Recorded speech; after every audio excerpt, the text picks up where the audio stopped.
Olá, eu sou Alexandre Vilares e eu vou falar um pouco sobre funções recursivas, ou recursividade, que é um assunto que eu acho super legal e a maioria dos cursos de ciência da computação, de programação e tal, em algum momento toca nesse assunto. Algumas linguagens usam mais essa ideia, algumas coisas a gente faz se beneficiam dessa estratégia.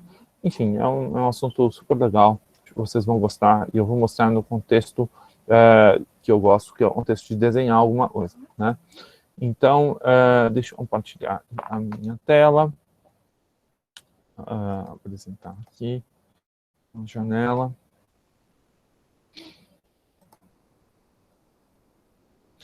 E eu vou começar com essa definição que eu peguei do Alan Conway, tem no livro Pense em Python, em que ele fala recursividade é o processo de uma função que chama uma função que atualmente está sendo executada, né?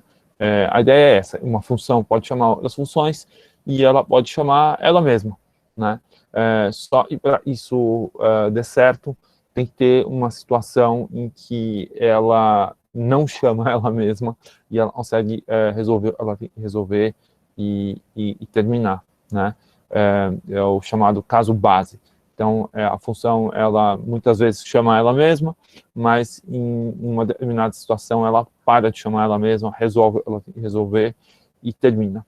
E aí o processo como um todo termina, senão vira uma recursão infinita e aí não é o que a gente quer, tá? Então, eu estou usando esse editor online do PyOdid, projeto do Bernardo Fontes, lá o PyP5 JS. E para o exemplo de hoje, para essa nossa conversa, eu resolvi que eu vou começar falando de grades. Então, eu vou dar um passo para trás e eu vou desenhar umas grades aqui com vocês, tá? Então, vou fazer aqui, ó, size, fazer um size de 800 por 800 pontos, e eu vou definir uma função chamada grade, certo? E eu vou chamar essa função grade. Tá? Então, vamos pensar aqui o que a gente vai ter aqui nessa função grade. A gente vai ter a posição inicial, onde a gente vai começar a desenhar essa grade. Eu vou chamar de XO, YO, sei lá, esse O de origem, alguma coisa assim, né? E a minha função vai ter uma largura total. Essa é a largura total da grade, tá? E aí eu vou precisar de um parâmetro para o número de células da grade, tá? Mas eu não quero... Opa, é vitoral, é total. Eu não quero falar do número total de células, eu quero falar... supondo, para começar, vai ser uma grade quadrada, eu estou querendo falar sobre o número de filas e o número de colunas.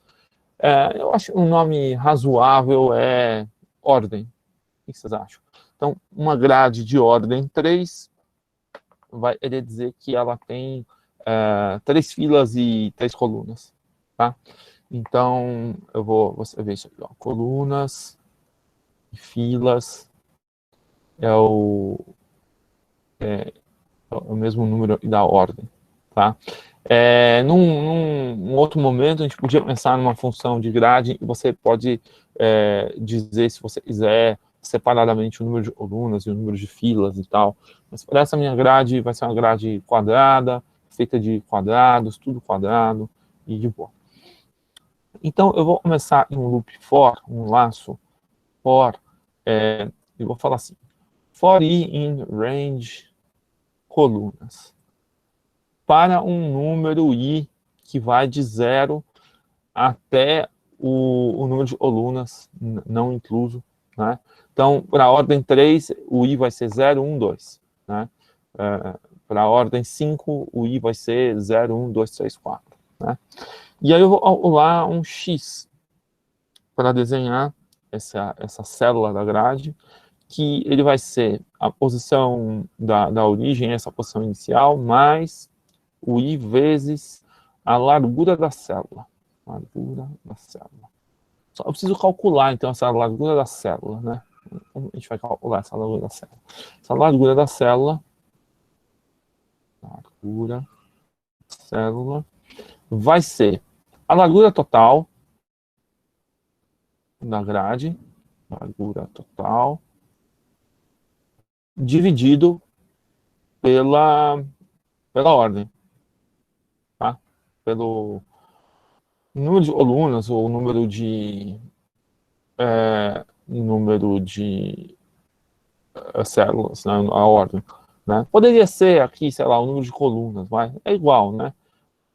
Conceitualmente, depois se a gente quisesse ter uma altura da célula, a altura da célula seria a altura total dividido pelo número de filas, tá? Mas a gente não vai fazer isso, só conceitualmente seria isso, tá? Então esse x vai ser o x da origem mais o i vezes a largura da célula. Então, para o i valendo 0, o x vai ser o ponto de origem.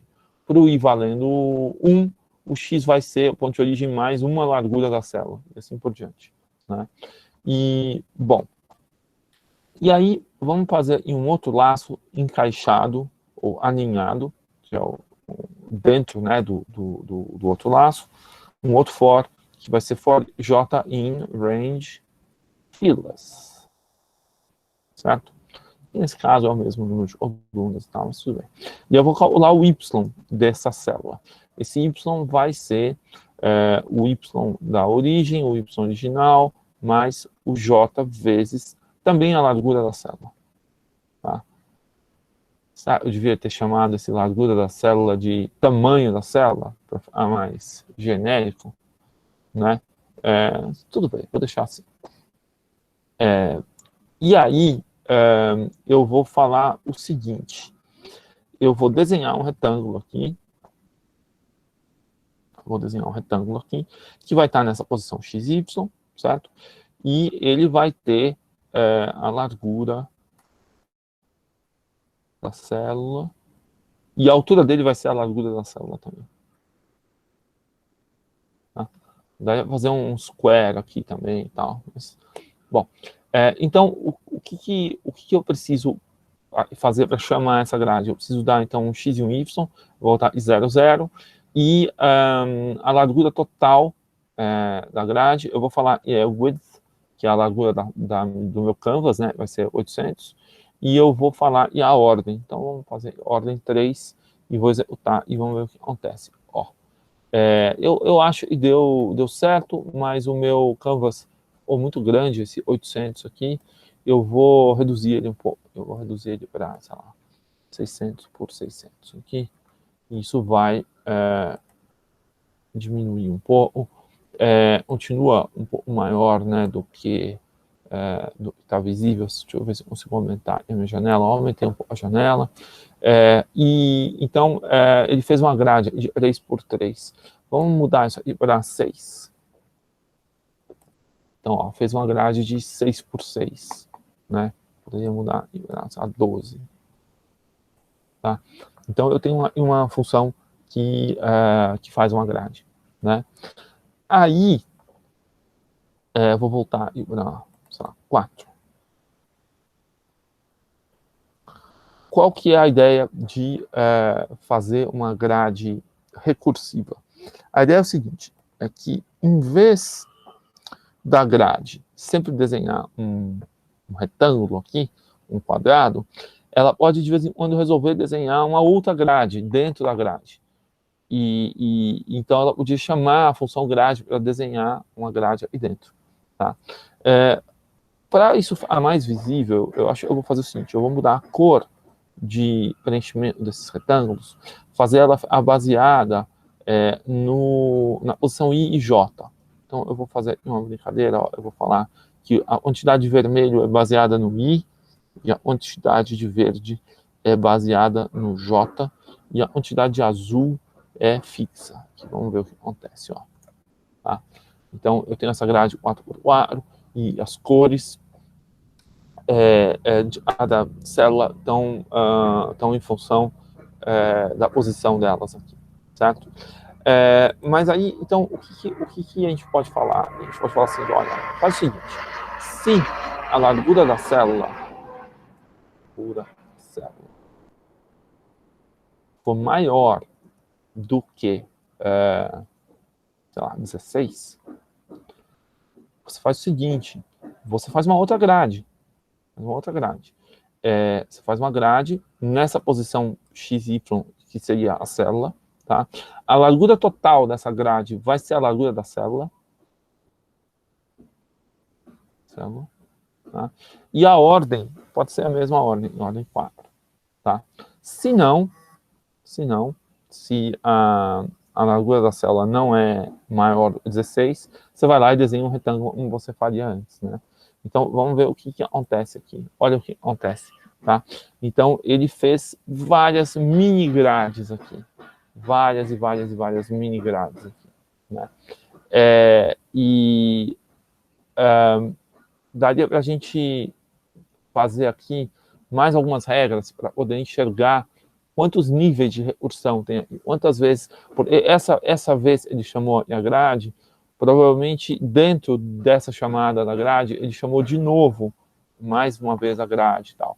Então, eu vou fazer uma brincadeira, eu vou falar, além da célula ser maior do que 16, que tal você fazer só a grade se também o I for par, por exemplo. Se o I for par. O resto da divisão por 2 o resto da divisão por 2 do I for 0, por exemplo. Só quando o I for par. Vamos dar uma olhada aqui. Ó, tá? Então dá para ver, ó, que na coluna 0, ele chama a grade, em vez de desenhar o retângulo. Na coluna 1, ele desenha o retângulo. Na coluna 2, que é par, ele também chama uma grade. Só dentro dessa mini grade aqui, na coluna 0, ele chama de novo a grade. E na coluna 1 dela, ele desenha um retângulo. E aí na coluna 2 dessa subgrade, né? E aí lá dentro ele chama grade, e aí lá dentro não cabe mais chamar subgrades, né? Se eu reduzir esse 16 aqui, ó, vou reduzir esse 16 para 8, vamos ver. Ó, se eu reduzir o 16 para 8, ele cabe mais uma subgrade ali, tá? Então, e a gente pode brincar aqui com outras regras, né? Por exemplo, se o I mais J for ímpar, né? Isso aqui é o I mais J for ímpar. Então, a gente tem um xadrez recursivo aqui, né? E uma célula sim, uma célula não, ele faz uma grade, e aí dentro dela, uma célula sim, uma célula não, ele faz uma grade e tal, né?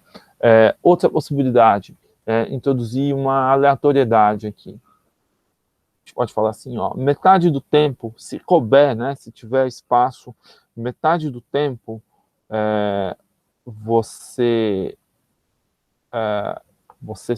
faz uma grade ou você faz um retângulo, ó. Então, ele sorteia, né, quer dizer, é um número pseudo-aleatório, na real, né, mas enfim. E aí, às vezes ele faz uma grade, às vezes ele faz um retângulo, e ele vai indo até chegar no limite. Esse limite 8 eu acho um pouco pequeno. Vamos voltar aqui para 16, acho que vai ficar mais legal. Né? Enfim, e dá para brincar, e dá para fazer essa grade inicial ter menos divisões, por exemplo, ou ela pode ter mais divisões, e essas subgrades também, né, elas podem ter mais divisões ou menos divisões. Vamos tentar um 5 aqui. Né? Enfim, e é uma diversão garantida isso aqui, né? Então, isso aqui é uma função recursiva, é uma grade e faz subgrades, e ela chama ela mesma, mas quando a célula é muito pequena, ela desenha um retângulo e para. Então, essa é a ideia. Acho E por hoje tá bom. Eu vou parar a gravação aqui.